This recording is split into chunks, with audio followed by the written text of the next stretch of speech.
Good day, and thank you for standing by.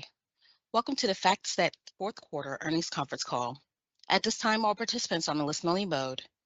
After the speaker's presentation, there will be a question-and-answer session. To ask a question during the session, you will need to press star 11 on your telephone. You will then hear an automated message advising your hand is raised. To withdraw your question, please press star 11 again.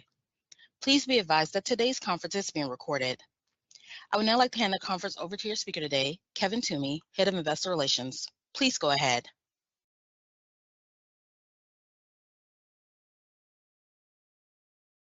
Thank you, and good morning, everyone. Welcome to FactSet's fourth quarter and fiscal 2025 earnings call. Before we begin, the slides we reference during this presentation can be found through the webcast on the Investor Relations section of our website at factset.com. A replay of today's call will be available on our website. After our prepared remarks, we will open the call to questions. The call is scheduled to last for 1 hour. To be fair to everyone, please limit yourself to one question. You may re-enter the queue for additional follow-up questions, which we will take if time permits. Before we discuss our results, I encourage all listeners to review the legal notice on slide 2. Discussions on this call may contain forward-looking statements. Such statements are subject to risks and uncertainties that may cause actual results to differ materially from results anticipated in these forward-looking statements. Additional information concerning these risks and uncertainties can be found in our Forms 10-K and 10-Q.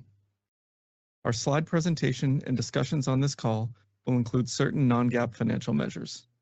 For such measures, reconciliations to the most directly comparable GAAP measures are in the appendix to the presentation and in our earnings release issued earlier today, both of which can be found on our website at investor.factset.com. During this call, unless otherwise noted, relative performance metrics reflect changes as compared to the respective fiscal 2024 period. Also, consistent with the past 3 quarters, please note that in fiscal 25, FactSet started reporting organic ASV rather than organic ASV plus professional services to focus on the recurring nature of our revenues. Joining me today are Sanoke Viswanathan, Helen Shan, Chief Financial Officer, and Goran Skoko, Chief Revenue Officer. I will now turn the discussion over to Sanoke Viswanathan. Thank you, Kevin, and good morning, everyone. Thank you for joining us today. I'm Sanoke Viswanathan, and I'm honored to speak with you as the new CEO of FactSet. I want to begin by recognizing Phil Snow for his remarkable leadership. Over more than 3 decades, Phil has helped propel FactSet into a global leader in financial data and analytics, scaling our business to well over $2 billion while staying relentlessly client-focused and innovating with purpose, establishing the company as an industry leader. He leaves behind a legacy underpinned by our open platform, superior client service, and deep workflow integration. We are all grateful, and I'm personally inspired to build on that legacy. Let me share why I'm here and what excites me about FactSet's future. We are at a strategic inflection point in our industry.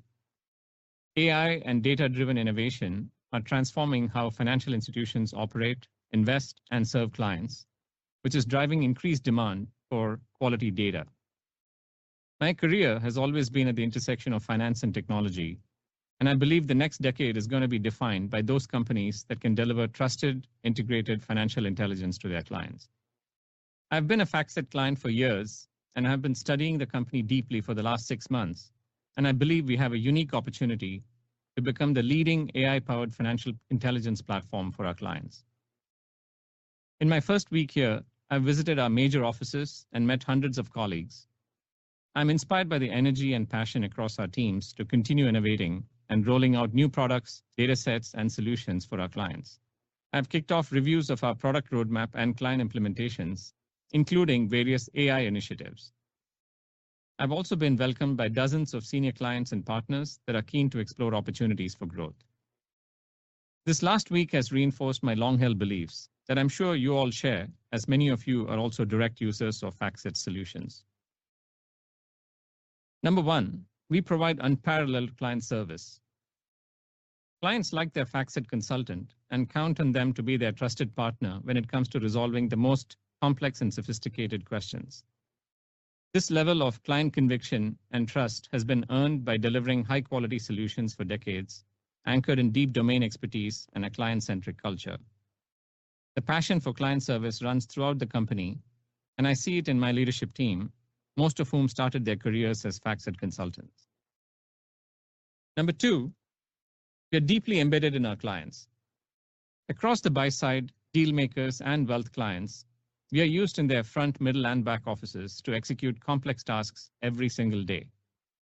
Our data, tools, insights, and solutions help clients research and create new business opportunities, perform complex analyses, and execute transactions in the front office.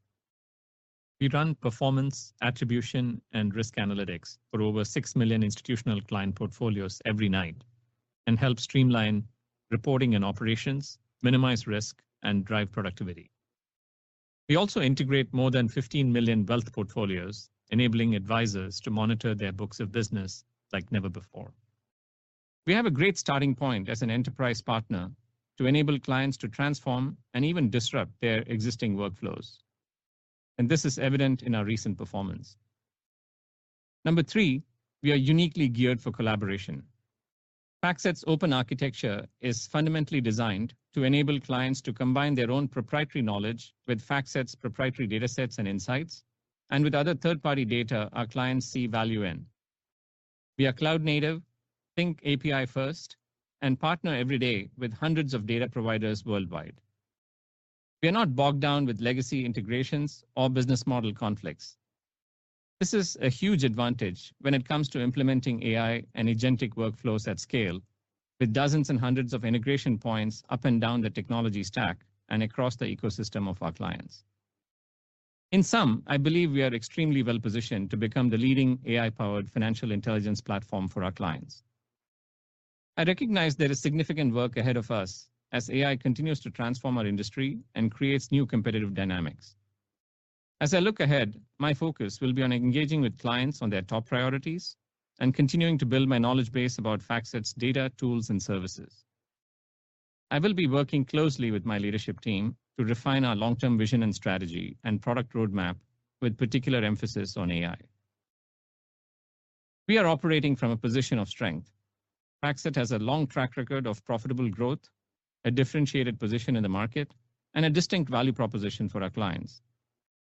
With more than $600 million of free cash flow and a strong balance sheet, we are able to invest confidently in our future.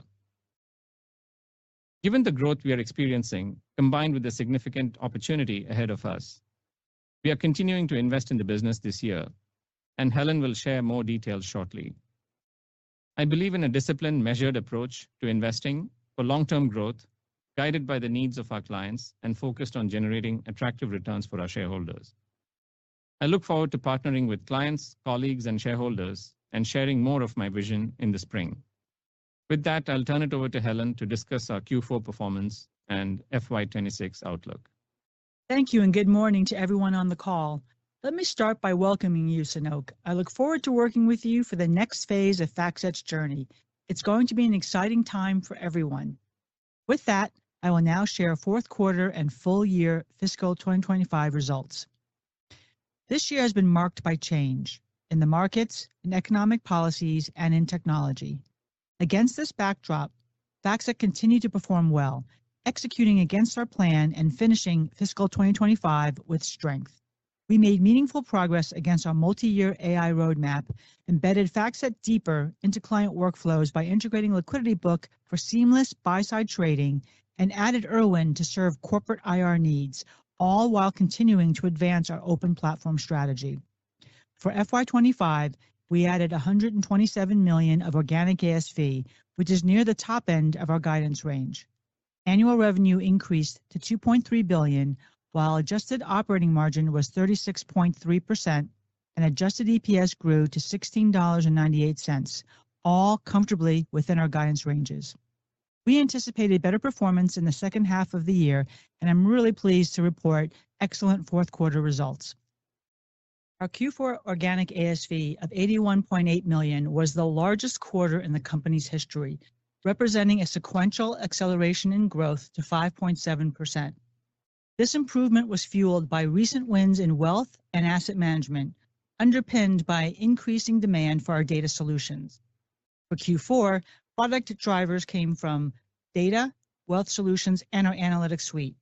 Within data, demand for real-time and benchmarks was significant for the buy side.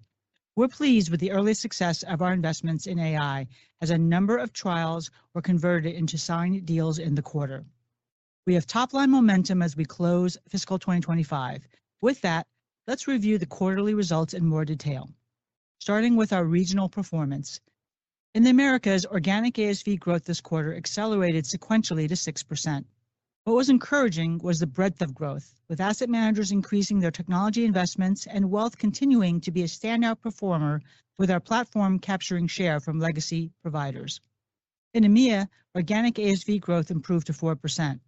We executed on strategic wins this quarter, including a competitor displacement at a large asset manager. While we are seeing a recovery in the UK market, mid-sized asset managers and asset owners in the region continue to face secular headwinds. Importantly, we're using this period to deepen our relationships and expand our footprint within existing accounts. In Asia Pacific, organic ASV growth increased 7% this quarter. While we face pricing pressures in some markets, we're offsetting this through solution expansion and new client acquisition. The demand for middle office solutions and AI-ready data is strong here as firms modernize their operations to compete globally. Our workstation growth reflects increasing adoption by local and regional players who recognize they need institutional-grade tools to serve sophisticated clients.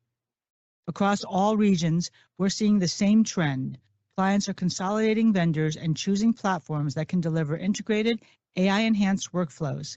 Clients want comprehensive solutions that transform how they operate. Now turning our results from a firm-type perspective. Wealth delivered strong Q4 performance with continued organic growth at greater than 10%, fueled by seven-figure deals, including 2 competitive displacements. We've successfully captured market share from incumbent providers while driving higher expansion through our real-time and markets data offerings. Our land and expand strategy is proving effective as existing desktop clients increasingly adopt our data feeds and digital solutions. Off-platform ASV with wealth clients grew more than 50% year over year, continuing to expand our enterprise footprint outside of the wealth workstation. For FY25, Dealmakers organic ASV grew 4% year over year. Banking delivered strong quarterly results as clients are expressing confidence in our AI roadmap and choosing FactSet as their partner of choice in their own AI journey. With multi-year contracts securely in place with all of our top 15 largest banking clients, including all of the global bulge bracket banks and leading independent banks, we are leveraging our long-standing C-suite relationships to position for growth across the client's enterprise. Our banker productivity tools continue to drive demand, with Pitch Creator, Logo Intern, and our market-leading office integration solutions helping both retention and expansion. Lastly, improved market conditions led to better lateral and summer hiring trends, as experienced across our bulge bracket clients. Outside of banking, PVC and corporates also performed well during the quarter. The integration of Irwin and FactSet provides IR users with an end-to-end workflow solution, which is driving seat count growth and accelerating cross-sell momentum as we expand further into the office of the CFO. Back in June, we noted that most of our Q4 pipeline was from the institutional buy side. It delivered its largest quarterly ASV increase on record, accelerating FY25 organic ASV growth to 4%. This increase reflects stronger demand for our analytics solutions in the front and middle office, and especially for data. Asset managers experienced strong growth with multiple seven-figure wins, with improvement in both retention and expansion. Hedge funds growth accelerated for the 5th consecutive quarter, driven by demand for data, our portfolio lifecycle offering with Liquidity Book and Street Account. Asset owners stabilized from last quarter, with acceleration driven by an increase in demand for our data solutions and strength in the middle office. Growth in partnerships and CGS accelerated to 8% in FY25, reflecting significantly improved retention, continued high issuance activity, and demand for our proprietary data offerings. Our results reflect, in part, the strategic investments we made throughout the year. We expanded our data content with real-time feeds, benchmarks, and aftermarket research to create a more differentiated workflow-ready data universe. And we immersed AI into our solutions and launched 6 distinct offerings that help automate complex tasks and enable future agentic workflows. These initiatives improved renewal rates, expanded client opportunities, and contributed approximately 2/3 of our organic ASV growth acceleration this year. These investments positioned us well to compete effectively in a challenging environment. While we're encouraged by this quarter's momentum, we recognize that our success came against a backdrop of tight client budgets and evolving market dynamics. Clients are being strategic in their technology investments and look for battle-tested solutions with institutional credibility. This selectivity can mean longer sales cycles and rigorous scrutiny, but our performance reflects 2 key differentiators: the quality and breadth of our data and technology. Our competitive advantage starts with something that simply cannot be replicated easily: decades of curated, connected financial data that improves every day. But here's what's changed. We're not just collecting more data, we're making it exponentially more valuable through AI enhancement and real-time integration. Our largest client wins this year demonstrated strong positioning.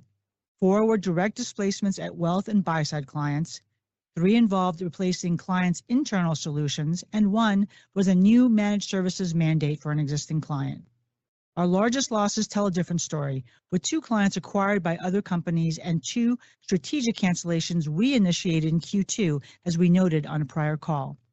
Importantly, we secured large renewals early, especially with premier global banking clients, generating momentum and pipeline visibility for fiscal 2026. FactSet's ongoing investments in AI and continued progress driving tangible workflow improvements is being recognized by our largest clients, who are placing increased value in working alongside trusted partners to navigate the integration of AI advancements into their own businesses. This success translates into improved quality in our ASV. While annual price increases contributed less this year due to lower CPI, significantly stronger retention largely offset this impact, demonstrating that our products are mission critical and our investments to enhance our data and incorporate AI into our offerings are resonating with clients. We've also steadily improved expansion with existing clients each quarter this year, while new business growth accelerated in the second half. We continue structuring competitive multi-year deals to win new logos when the total contract value creates strong customer lifetime value. As a result, our client count grew to 9,000, nearly a 10% increase year over year, driven by additions in corporate and wealth clients. Notably, we now have over 237,000 users, with wealth driving growth in Q4 and for the full fiscal year. Turning now to financial results. Fourth quarter revenues increased 6.2% year over year, reaching $597 million. In fiscal 2025, we delivered 5.4% overall revenue growth and 4.4% on an organic basis, marking more than 45 consecutive years of top-line growth. This track record demonstrates our resilience and consistent performance throughout market cycles. Alongside top-line growth, we continued disciplined expense management in Q4 to help self-fund our strategic investments while absorbing acquisition-related dilution. On an adjusted basis, operating expense for the quarter grew 9.5% year over year. People-related expenses increased $27 million, or 13%, primarily due to higher bonus accruals and workforce expansion, which included employees from our Irwin and Liquidity Book acquisitions. Our headcount grew less than 2% in the quarter, primarily in low-cost locations. Technology expenses grew $8 million, or 13%, reflecting higher internal use software amortization and increased cloud and software spend. As stated, we are concentrating our spend in AI capabilities to maintain market leadership through product innovation. We have effectively managed our other major expense categories. Third-party content costs increased $3 million versus the prior year, reflecting investments made in new data sets to support the research workflow, while real estate expense rose $2 million due to renewed leases and return to office expenses. Lower other expenses reflect better receivables collection and decisions to reduce discretionary spend. These efforts resulted in an adjusted operating margin of 33.8% for Q4.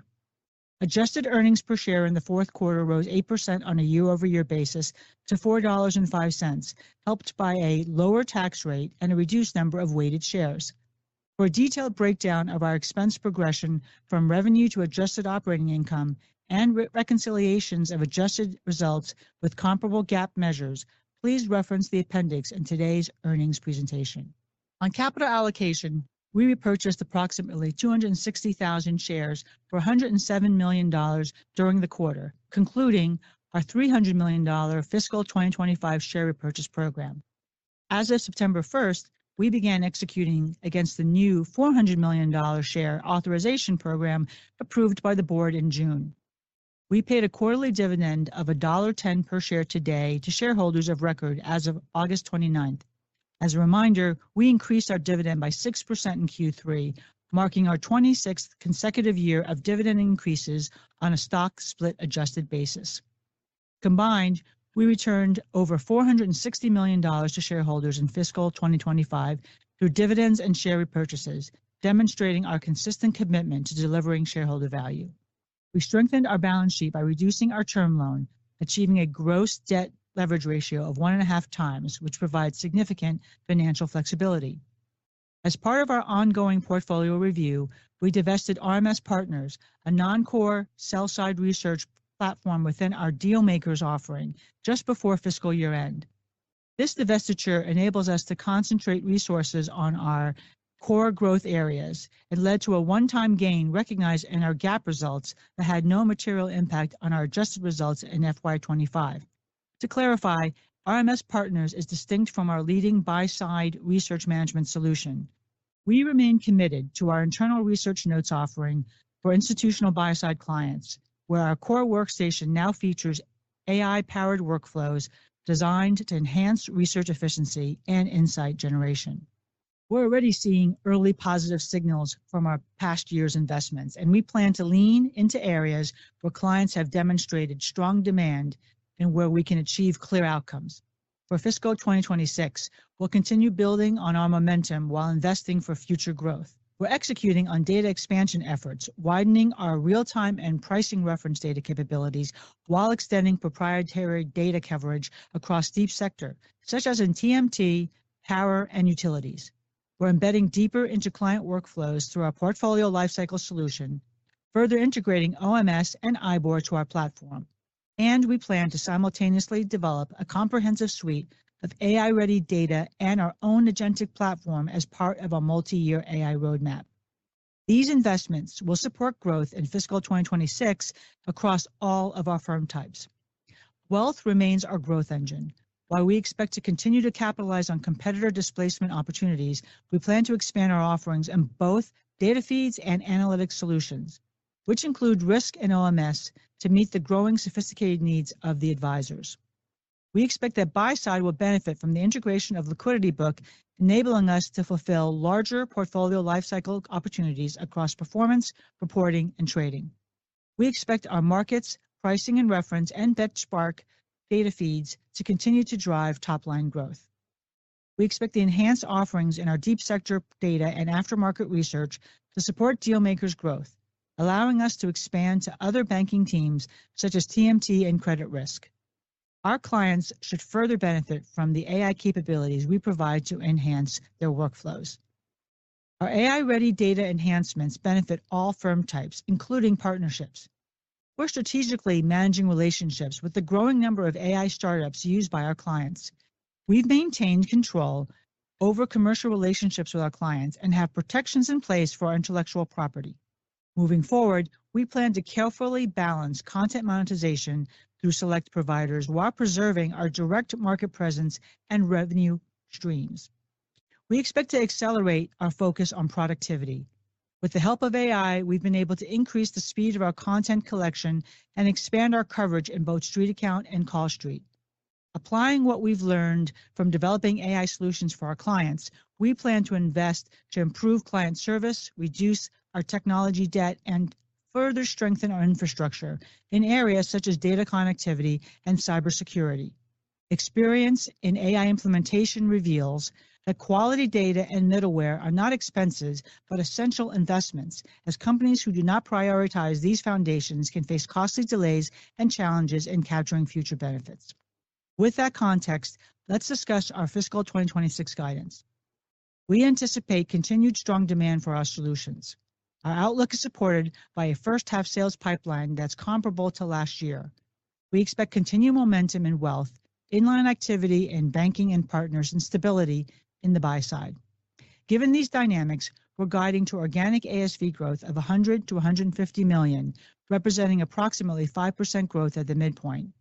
We're taking a conservative approach to our guidance to reflect the current environment of longer sales cycles and more rigorous client approval processes, and not due to reduced confidence in our competitive positioning or market demand. GAAP revenues are expected to be in the range of 2.42 billion to 2.45 billion. We expect GAAP operating margin range of 29.5% to 31% and adjusted operating margin of 34 to 35.5%. This range incorporates expectations of higher technology and content costs and targeted investments in wealth and buy-side workflows. We expect some of these anticipated increases to be partially offset by productivity gains and cost discipline. Our wider margin provides us the flexibility to invest more if opportunities exceed expectations. Our GAAP EPS guidance range is from $14.55 to $15.25. Our adjusted EPS guidance range is from $16.90 to $17.60. For fiscal 2026 modeling purposes, net interest expense is expected between $43 to $48 million. Capital expenditures are projected at $110 to $120 million. Effective tax rate is projected to be between 18 and 19%.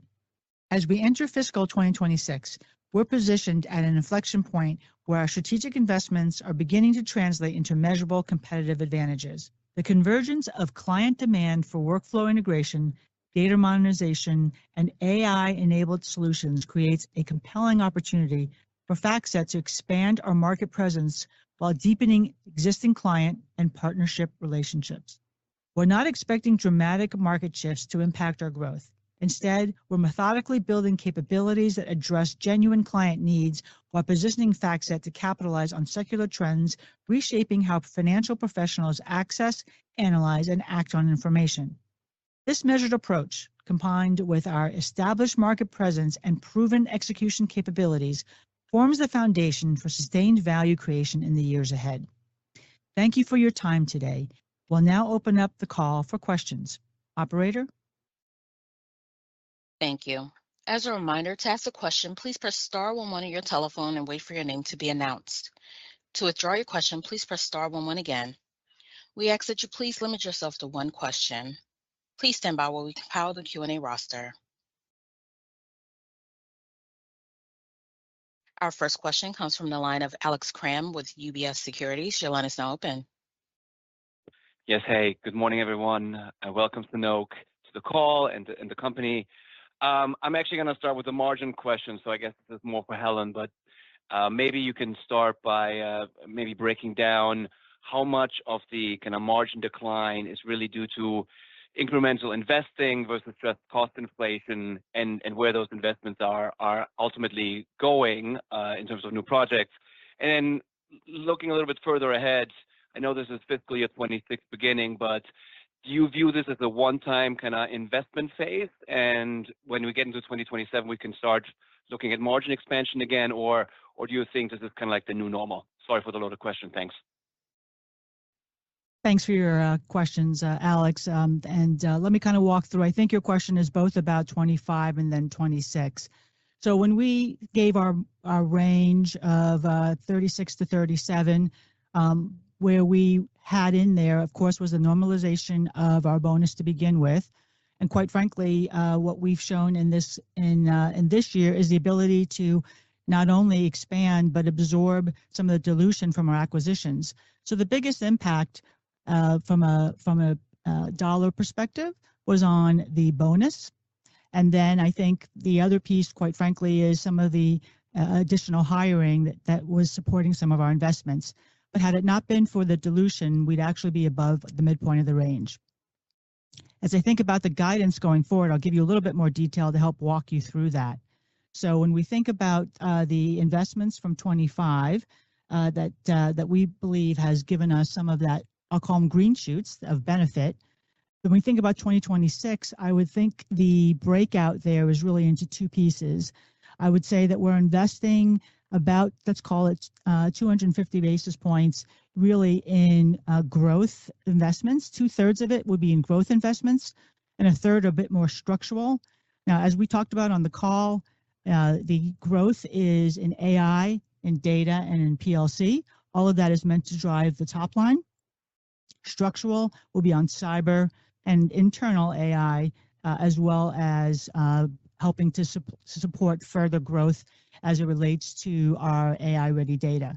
So when we think about going forward, we're only talking about 2026 right now, so I won't go into any more details, but we would expect to get the operating leverage off of our structural investments and then expect top line growth from the growth investments.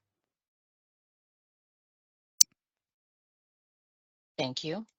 Our next question comes from the line of Faiza Alwy with Deutsche Bank. Your line is now open. Yes, hi, good morning, and welcome, Sanoke, from me as well. Maybe I'll ask you, you mentioned that you think FactSet is well positioned to become the leading AI-powered financial intelligence platform. And then, you talked about significant work ahead of you and alluded to new competitive dynamics. So maybe expand on that a bit. Sort of where do you think the focus will be for you over the next couple of years, and where do you think the end state is for you? Thank you, and thank you for the question. I appreciate it, and thank you everyone for the warm welcome. On AI, clearly it is the biggest opportunity in front of us. We have already several products in the market, and as you've heard in our call so far, we are seeing real traction. And we are really leveraging those to make these competitive displacements that are adding value and adding to the growth rate. What I meant by the work ahead is this is an accelerating and really dynamic space. There is a lot of technology change. There is a lot of competitive dynamics, as in new competitors, startups, and traditional competitors, all in an AI arms race. So my focus in the next several weeks and months is going to be spending significant time with our clients to understand their top priorities, how they are transforming their own workflows, and spend tons of time with teams internally that are product evolution and looking at our roadmap and understanding how we are meeting our client demand. So there is a fair amount of work to be done here, understanding our infrastructure, understanding our technology architecture, and how it will integrate with our clients. But I am encouraged by what I've seen in just the last few days. Just within the last week, I've seen some really exciting projects and some products that I think you will also be excited when they come out in the coming weeks and months. Thank you. Our next question comes from the line of Ashish Sabadra with RBC Capital Markets. Your line is now open. Thanks for taking my question, Sanoke. Let me add my welcome and congratulations as well. I just wanted to parse the strength that we are seeing in wealth. Obviously, very strong momentum, really good displacement of incumbents. But as we think about growth going forward, how do you think about more seven-figure deals there, and as well as ability to add more through improved attach rate at existing clients? Thanks. Thank you, Ashish. I will ask Goran to add in a minute with all the more recent sort of conversations that he's been having. But as you know, I've just most recently been in my previous roles very deeply ingrained in what's happening in wealth management. And I'd just start off by saying that the secular trends in the industry are all in favor of continued growth for FactSet. When you think about how a wealth manager thinks about their business, there is the ongoing activity of building the book and growing new business, where there is an increasing application of analytics and AI in the business development workflows. And then there is the business of managing the existing book of business really efficiently and continuing to add value to clients and continue to improve their portfolio performance. where again, we have a strong presence with our advisor desktops and all the tools that we bring to bear. And I see only ever increasing demand for high quality analytics that will add value to the advisors. Goran? Hi, Ashish. I would say I think our opportunity is demonstrated by our success in the quarter. We had, our strategy has been land and expand. I think we had the 2 7-figure expansion deals in the quarter, both in terms of upselling our data as well as upselling into into additional departments in addition to advisors. That will continue. We see that as a significant opportunity opportunities for AI solutions exist within the wealth management, and we're taking advantage of some of them. There's still large 7-figure deals and large opportunity for us in the market. In addition to that, geographic expansion for prospecting tools. So wealth will continue to be our growth driver for years to come. Thank you. I hope. Our next question comes from the line of Kelsey Zhu with Autonomous Research. Your line is now open. Hi, good morning. Thanks for taking my question. I was just wondering if you could maybe talk a little bit more broadly about FactSet's AI strategy, both on enhancing internal efficiencies as well as driving better client engagement. And in light of this, maybe also talk a little bit more about the moat of FactSet's workstation in light of all of these emerging AI companies and startups. I know you previously guided towards 30 to 50 bits ASV growth in 25 from Gen AI products. So just wondering, actual results, how does that compare to guidance? And if you're expecting the same type of growth from AI products in 2026. Thanks a lot. Thanks, Kelsey. That's a really a big, expansive question. So I'll start off by just giving my general thoughts on how I see the strategy and what I've been learning in the last few days. And then Helen's going to cover your question around, what the impact has been. And maybe, Goran, you can highlight some of the ways in which AI is translating into competitive wins. So if I come back to, and I have to draw on my experience over the last decade or so, where I've been working to implement various sort of iterations of AI at very large scale in my previous roles. And one of the things that I and everybody else always underestimated was how complex it was to capture the value. That the promise was always high, but the process it takes to put models into production in highly regulated environments that our clients have is not easy. It's really complex, and the core comes down to the implementation, the quality of implementation, the quality of the data. How reliable a partner are you working with? And you can see that those trends starting to emerge now as you talk to enterprise CTOs and CIOs who are trying to implement, and data officers who are trying to implement this. So this is why I'm personally incredibly excited about the opportunity for us because of the open architecture design and fundamental sort of infrastructure that FactSet has built over the last 10 years. Which enables us to partner much more actively and aggressively with both clients who want to bring in their proprietary data, FactSet's own data and insights, as well as on the fly join up with third-party data that a client may find valuable. So I see incredible opportunity for us given that dynamic. Helen? Yes, thank you. And thanks, Kelsey. So I want to keep in mind that we launched many of our products in January of this year. So it's been terrific to be able to see some of that go through. A lot of this has to do with adoption, but to answer your question more specifically, when we gave the guidance of 30 to 50 basis points, I'm really happy to say that we were exactly in the middle. So we were able to accelerate growth right in the middle of the range and right within our expectations. I think that it's important also to note that those are standalone products. Those are monetized products, but quite frankly, so much of our conversations with clients is around both the strategy and the roadmap and how that influences their decisions. So I'll let Goran talk more because when you talk about the impact AI has, it's much broader than just the monetized products that we've been able to bring to market. So off of a PowerPoint page and onto actually use by clients. Thanks, Helen. I just want to highlight a couple of things, and I have to take the opportunity. We really had a fantastic sales quarter, and lots of momentum going into 2026. And AI was significant contributor to that. About 60% of what we have sold in terms of our AI tooling and content came in Q4, and I think that really bodes well for what is ahead of us and the opportunity that Sanoke spoke about. So in addition to discrete sales that we are referencing when we are talking about the numbers, our GenAI tooling and strategy has been pivotal in many of our renewals and new deals.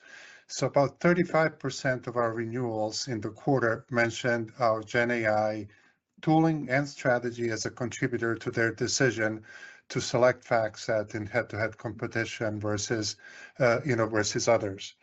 So, I think we are very happy with the progress and the momentum that these tools are bringing to us. We had 3 very large banking renewals in the quarter, and all 3 mentioned again our AI tooling as one of the key points in their decision to go with FactSet as well. I hope that answers your question. Thank you. Our next question comes from the line of Shlomo Rosenbaum with Stifel. Your line is now open. Hi, Sanoke. I want to join the others in welcoming you. And I just want to put this out in terms of, I know it's early on, but there's been a lot of investment in AI, and it seems like it's very exciting and embedded in a lot of products and a little bit of growth also coming from that. Do you feel that this investment is going to materially accelerate the growth rate for FactSet, or do you think that with everything going on in the industry, realistically, all these investments that are going on are really to kind of maintain your market position of where you are, and realistically, that's what you need to do to just kind of hold on to what's going on. So trying to figure out, is there going to be, is this just an increased investment that's necessary to keep you there, or are we going to see a return to some kind of material growth? And I know it's early on, but you must have thought about this before you took this job. Thank you. Thanks for the question. It is one of the important questions that every provider is asking themselves when it comes to what is happening with the AI-led transformation. My perspective is these transformations go through different phases, and I think we are still in a relatively early phase of embedding of AI in our clients' workflows. And at this phase, and FactSet has done incredibly well to get out ahead of competitors. It is a discovery phase. During this phase, clients are experimenting with lots of different ideas and tools. There are a lot of evolution in the dynamics of the technology itself, and it's going to take some time to settle down. Usually what happens then is there is a breakout phase that is well ahead of us in this context, where the winners start breaking away from the rest because the solutions are clearer, there is more client adoption, and when it really starts coming to committing real budgets, there is more conviction.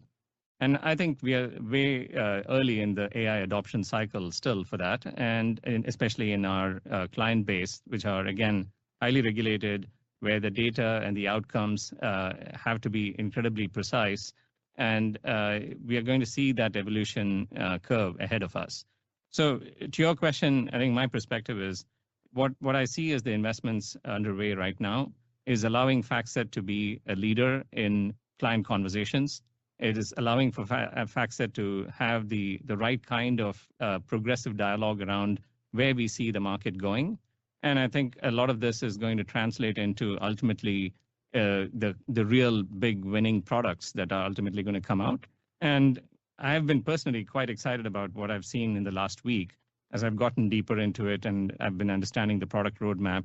And there are some really exciting products and projects underway that will add a lot of value to our clients.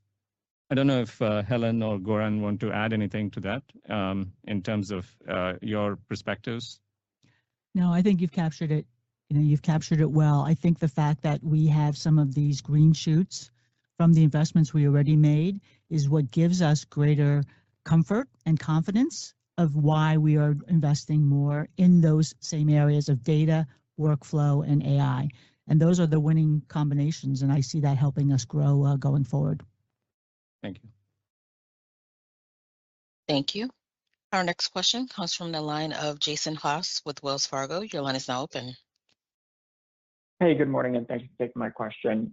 I'm curious if you could talk about what trends you're seeing in regards to bank hiring. And then we've heard this idea that the banks are already pretty fully staffed. So even if we see a continued rebound in IPO and M&A activity, that the banks don't need to hire a lot more because they're fully staffed. So I'm curious if you could comment on that thought as well. Thank you.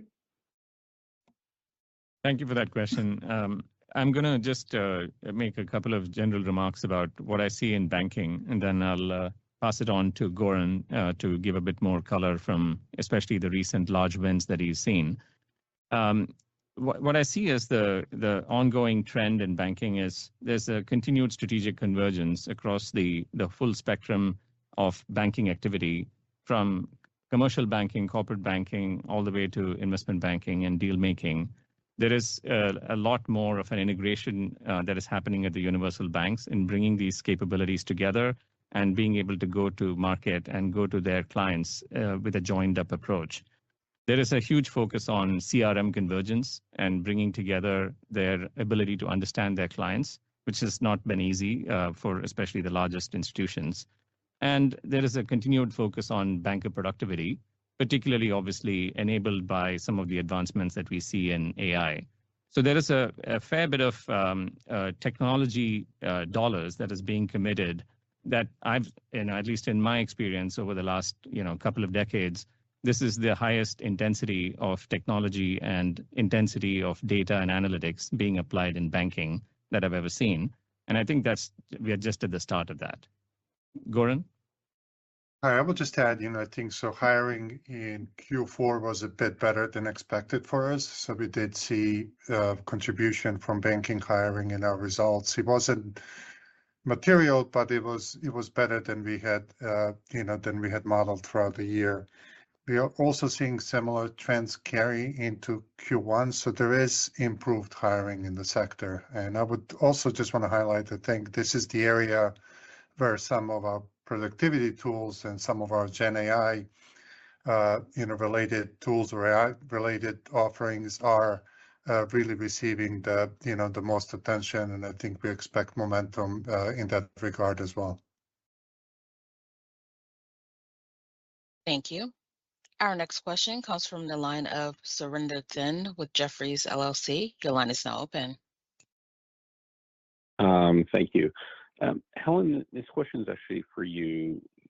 Can you help us maybe better understand some of the internal productivity initiatives here and what you're expecting, if there's anything that you can quantify? It seems that there's a narrative out there that AI should be, a material beneficiary to margins, and yet, in the near term, we're seeing all of this increased investment. So is this an idea where maybe you can do a lot more rather than doing, I guess, the same amount with maybe lower resources? Like, how do we think about that trade-off? Thanks, Surinder, for your question. Oh, go ahead. And what it means for headcount on a go-forward basis. Yeah, sure. No, thank you for that. Now, you're absolutely right. There is a narrative out there of material change in terms of costs. And I think from our perspective, there's a couple things you need to get right. When we talk about internal, we've already had some of the increased output in what we've been able to do for Call Street or Street Account. We've seen some of the benefits from an engineering perspective in terms of productivity improvements. But right now, what we're trying to do is get things done faster, be able to hit our deadlines quicker, bring products to market in a more efficient way, more in a speedier way, quite frankly. I think that's actually what we're seeing in our top line improvement. Now, we do need to invest. Every company has the struggle of wanting to get their data connected in a way that can provide the insights, that can take away a lot of manual processes. As a finance person, we always talk about the death of Excel, but I'll wait to see when that happens. But quite frankly, we do still have a lot of manual pieces out there. So my view is that you'll see a slowdown in employee growth, but a lot of our improvements will be about redeploying that talent, and then we're going to see that translate into greater productivity and higher output, which will drive top line growth. So that's where I see a lot of the efficiencies come from. Thank you. Our next question comes from the line of Craig Huber with Huber Research Partners. Your line is now open. Great, thank you, and congratulations as well. Wanted to ask you, we're looking at obviously a stock market that was up 23 to 24% each of the last 2 calendar years, up about 12% year to date here. Probably can't do a whole lot better than that. You do cite that the environment's been holding your revenue growth back, and it's been up 4 to 5% organically, as you know, the last 6 quarters here, looking at my model. What has to change in the environment out there in order to get accelerated organic revenue growth, aside from this AI that you've been chatting about here? What else can you point to here to help give us some confidence that the organic growth will accelerate above this 4 to 5% trend you've had the last 6 quarters? Thank you. Thanks, Greg. Let me just make a couple of remarks, and then I'll suggest Goran gives a little bit more color based on our client conversations. I think beyond AI, my perspective on what's happening in the industry, right, across all of the major clients that we serve, is there is a continued increase in the use of analytics through and through the trade lifecycle, the portfolio lifecycle, the client lifecycle. And I think that is an accelerant, that AI is an accelerant to that. It was always happening, but AI is driving an acceleration in that trend, which leads to the demand for services such as FactSet, where we see growing opportunity across the board. And that's, again, starting to be reflected, as you saw in this last quarter. Goran? So, just maybe to continue on that note, so we did accelerate, significantly in the quarter from 4.5 to 5.7%. There's no change in the market conditions during this period. We believe we can continue this momentum. We have a new set of maturing products. We keep talking about Gen AI, but our exchange data feeds, our price reference data feeds, our managed services offering, all of those will contribute, and we do not have to see a significant change in the market conditions to accelerate. We have to execute on what's ahead of us, but we have plenty in our toolbox to accelerate our growth. And maybe I can add on a bit to what both Sanoke and Goran have said. If I think about the trends that are out there, there are 2 pieces in particular. We have clients who are upgrading their own tech stack. They're moving from what, quite frankly, I think we've used this stat before, that less than 30% of them have even moved to the cloud. So that is a natural place for clients to reconsider who they want to use going forward. So that's one piece of it. The second is, quite frankly, the need for more data, and not just data for the sake of data. Data that's is of quality, that's been tested, that we have decades of historical information, and that is all concorded. And I think that's reflected this year, where we have double-digit growth in our data ASV. And so I think that is a harbinger for what we see going forward. So and the third piece, which Goran touched on, is that as things become more sophisticated, managed services is a great way for clients to be able to then essentially focus on what they're best at, which is generating alpha, and then moving towards using us, where we're able to use our own technology, our AI, to be able to do a lot of the middle office pieces in a more efficient manner. So I would look at 3 things, in addition to what was already been said, that are not really based off of a better stock market. One is the ability for the change in the tech stack, the focus by clients on what they're best at, and the movement of actually even greater data needs, quality data needs, refined data needs that I think we're best at. Thank you. Our next question comes from the line of Toni Kaplan with Morgan Stanley. Your line is now open. Thanks so much, and I'll add my welcome to Sanoke as well. My question is for Helen, and it's sort of a longer-term question, but at your Investor Day in November, you'd expected 37 to 38% adjusted operating margins in the medium term. Obviously, at the midpoint of the guide here, you're below 35%. My question is do you think that 37 to 38 is off the table at this point for the next few years? You know, maybe what has changed from 10 months ago, and so a little bit of a longer term margin question in terms of where this goes. Thanks. Thanks, Toni. Appreciate it. Let me talk a little bit about what's underneath the investments and the productivity that we're going through in 26, and that'll give you a little bit of a sense. But I am going to focus on 2026 as opposed to the medium-term guidance. We're not making any changes to that, and when we do, we'll obviously come back and talk to that. But in the investments that we're making, which we believe will drive that top-line growth, was the data expansion, the wealth, the PLC for, or what we call the portfolio life cycle, which now wealth is advisors very much want. That's a driver on top line. And then, of course, as Sanoke's already talked about, everything we have is going to have AI, so that's going to be a driver. That's meant to help on the top line growth. That's about of what we're investing, which is about 250 basis points. 2/3 of that is coming into those buckets. The other third, which I'm calling it structural, is really around things that will help on the efficiency side or give us the operating leverage going forward. For 2026 alone, we have about 100 basis points of what I'll call cost reduction in the productivity, in lower professional fees, and lower third-party content. So I sort of think about those going forward as we're going to get better and better on the productivity front, and we're going to get leverage both on that piece and driving our top line. So I'm going to stick with talking to 2026. I understand your question, but that's how we're thinking about it at this moment. Thank you. Our next question comes from the line of Scott Wurtzel with Wolfe Research. Your line is now open. Great. Good morning, guys, and Sanoke, welcome.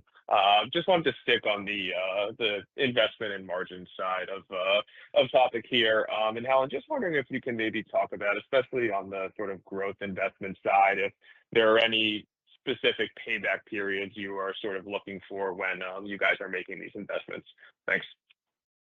Yeah, no, thank you for that. So I'm going to answer that in a couple of different ways. When we're talking about something that we're building out in a much, which requires more, I'll call it infrastructure costs, like real time or like deep sector, which are much bigger investments and require more time, we have a period that we look at for a payback, which is around 3 years. It's kind of similar to how we think about with our acquisitions as well. And then there are other things that we expect quicker paybacks for, especially as it relates to the sale of content. So I would say it's less than that period of time. And quite frankly, the scale on the content side can be quite quick. So that's how we measure the speed of which we can cover our costs. Thank you. Our next question comes from the line of Peter Knudsen with Evercore ISI. Your line is now open. Hi, thanks so much for taking my question. I'd love to ask, touching on an earlier question about pricing contributions. I know, in the past, that's been a little bit under pressure. And last quarter, I think you said, that's stabilized. So I'm just wondering if you could talk a little bit about your outlook for, pricing contributions on new business in 26. Yeah, thank you for the question. I'll take that one as well.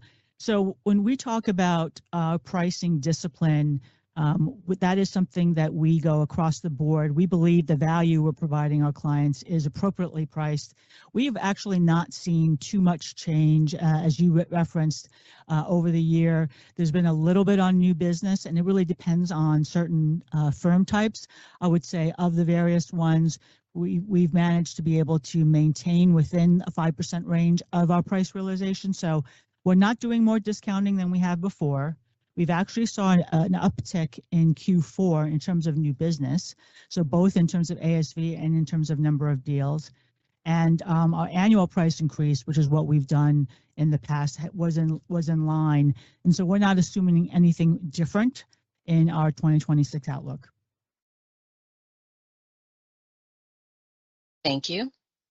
Our next question comes from the line of Manav Patnaik with Barclays. Your line is now open. Thank you. Good morning and welcome, Sanoke, as well.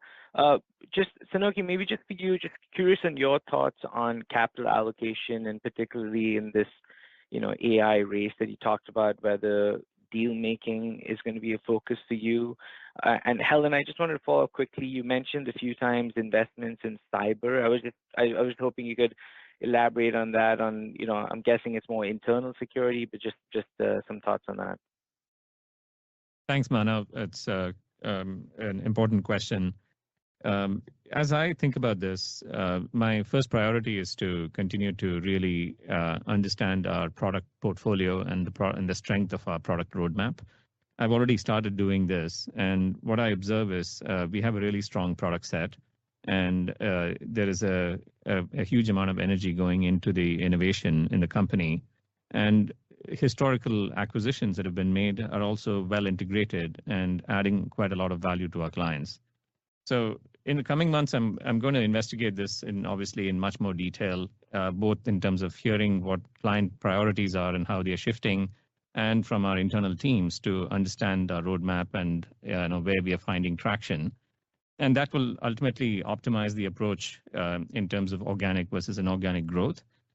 What I'd like to add, though, is that I'm not a believer in growth at any cost. I think it's important that we are prudent with our investments and with our capital allocation. And we'll continue to do that in the way that FactSet has done, over the years. And frankly, I see so much opportunity for growth with the capabilities that are already in place here at FactSet. Hey, Manav, your question on the cyber front. So yes, that is meant for internal. I think as we continue, obviously, to invest in AI, that's an important piece of it. And when you have over 6 million in portfolios on the asset management side and over 15 million portfolios and growing on the wealth side, we want to make sure that we are providing the best we can in terms of the security. So that's why that is part of the driver of our focus. Thank you. As a reminder, to ask a question at this time, please press star 11 on your touchtone telephone. Our next question comes from the line of George Tong with Goldman Sachs. Your line is now open. Hi, thanks. Good morning. I'd also like to extend a welcome to Sanoke. So your fiscal 2026 guidance for organic ASV growth of around 5% at the midpoint points to a deceleration from growth you saw in fiscal 25. Can you talk a little bit more about the drivers of this deceleration and what you're seeing competitively maybe contributing to it? George, thank you. Let me start and then I'll hand over to Helen. It's obviously day 9 for me today, and it's been a busy week and a bit. And I must say, through that period, I've had extensive discussions with the leadership team and the board. And the guidance reflects our view of the business today, the dynamics that we see in the marketplace, and balancing that with our commitment to long-term growth. So, we clearly see continued growth opportunities in the areas that we've already talked about, whether it's wealth, data solutions, and frankly, in quite a lot of the other places that I've seen. And we are continuing to make investments that are disciplined and balancing AI investments with all the other investments that we need to make where we see opportunity. So the guidance reflects the state of play today. Clearly, I'm going to be spending a lot of time in the coming weeks and months with our teams and with clients, and come back and talk about long-term vision and opportunities and strategy in the coming months. Helen, would you like to add anything? Sure, no, happy to do that. And thanks for your question, George. As noted on in the script, I mean, we are taking a more conservative approach to our guidance, exactly for the reasons that Sanoke just talked about. It is not due to reduced confidence either in market demand or competitive positioning. As we talked about in the top wins that we had, most of those were competitive wins. I'll ask Goran to talk about the pipeline, but the midpoint's just conservative in some cases because we know that there are longer sales cycles. We know that we can tell from some of the good green shoots that we've had on the AI front that you need to have the adoption from the client side, and that can take a little bit longer, especially as they go through their own compliance checks as well. And then we know there are some headwinds as it relates to some of the policy changes in Europe. But quite frankly, we feel very good about where we are, the fact that we are above our midpoint for this year. And just to keep us all in line, last year we were at a range of 90 to 140, and we're up this year. So I think it just reflects a conservative, and we're going to do everything we can to beat it. So I would just reinforce what Helen just said. You know, I think our guidance is conservative with a high level of confidence. We'll be able to execute in the range we provided. That range is identical to last year. We feel good about the momentum. Our pipeline is a bit improved year over year. You know, it's early in the year, so it's a little bit difficult to talk with certainty, but we do see improvement. And we saw, quite frankly, significant acceleration in the pipeline over the last 5 weeks. So, you know, that is one of the main, you know, data points that I look at as we are entering the year. So, you know, we have a high degree of confidence we will execute on the range we have given you. Thank you. Our next question comes from the line of Andrew Nicholas with William Blair. Your line is now open. Hi, good morning. Thanks for taking my questions. Wanted to touch again on AI. I hear your conviction on the medium-term opportunity and your belief in your competitive position, but I'm curious, I guess, one, how you'd characterize your suite of AI products and the specific kind of execution around that relative to your peers at this early stage. And then maybe conceptually, how important is it for you to be first, or does the stickiness of your product, how heavily embedded you are with clients, allow you to be a little bit more deliberate with product development, product investments, product rollout? Thank you. Thanks, Andrew. Really important question. And as I said earlier, we are very much in the sort of early stages of the AI adoption curve at our clients.